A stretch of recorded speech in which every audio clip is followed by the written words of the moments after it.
artrite idiopática juvenil é, dentro de todas as doenças reumáticas, a mais frequente. Por que ela se chama assim?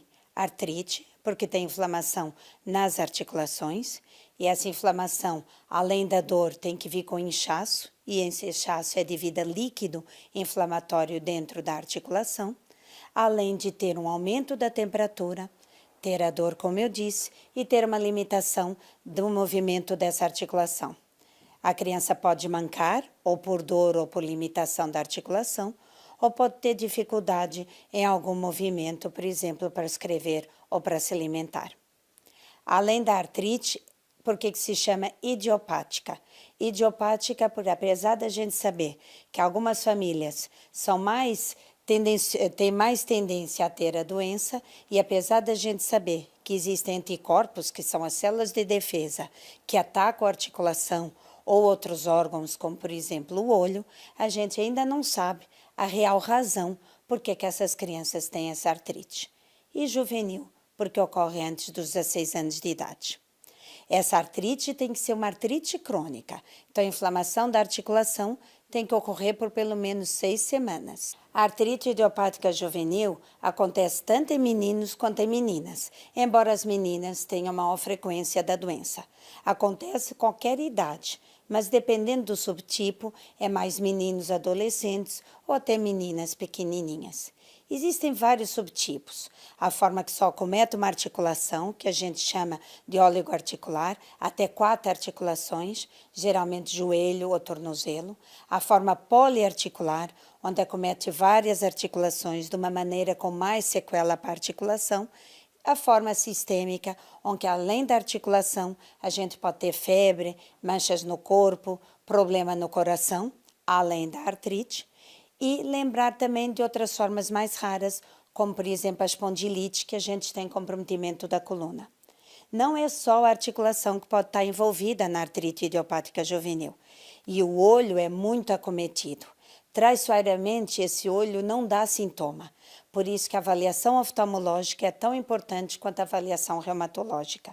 Essas crianças, dependendo se tem um marcador, que a gente chama de FAM, devem ir 3 em 3 meses fazer o exame oftalmológico especializado, ou de 6 em 6 meses, quando não estão ativas da artrite ou quando não têm o marcador. E como tratar essa artrite idiopática juvenil?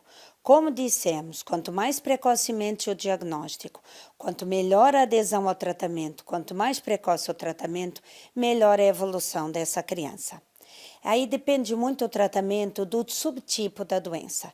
Naquela forma que eu falei de 1 até 4 articulações comprometidas, quando tem 1, 2 articulações comprometidas, a infiltração de corticoide, cortisona legalmente falando, na articulação costuma responder. 1, 2 até 3 infiltrações e normalmente tem boa evolução. Quando não melhora, se entra com imunossupressores, que são medicamentos que impedem essa resposta nociva do autoanticorpo.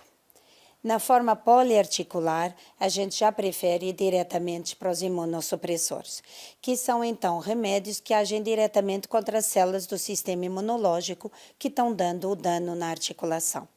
Quando não responde a esses imunossupressores, se usam terapias de exceção, que são os biológicos, remédios muito mais caros, como eu disse, de exceção, que não vão direto contra a célula imunológica, e sim contra a substância que a célula imunológica produz e que é nociva para a articulação. Além disso, existem outros tratamentos, como o tratamento para o olho, o tratamento local do olho e os imunossupressores. A fisioterapia é essencial, assim como o tratamento multiprofissional. O corticoide não é o tratamento de escolha na artrite idiopática juvenil e raramente é usado. Os danos que o corticoide podem dar têm que ser levados em conta. Baixa de crescimento, hipertensão, aumento de peso, diabetes, catarata, tudo isso leva o médico a preferir evitar ao máximo o uso do corticoide. Ele é usado principalmente quando o comprometimento da uveíte é importante e quando a gente tem um comprometimento da forma sistêmica. Febres que não melhoram, comprometimento do coração, comprometimento com uma anemia muito importante. Nesses casos, a gente usa o corticoide.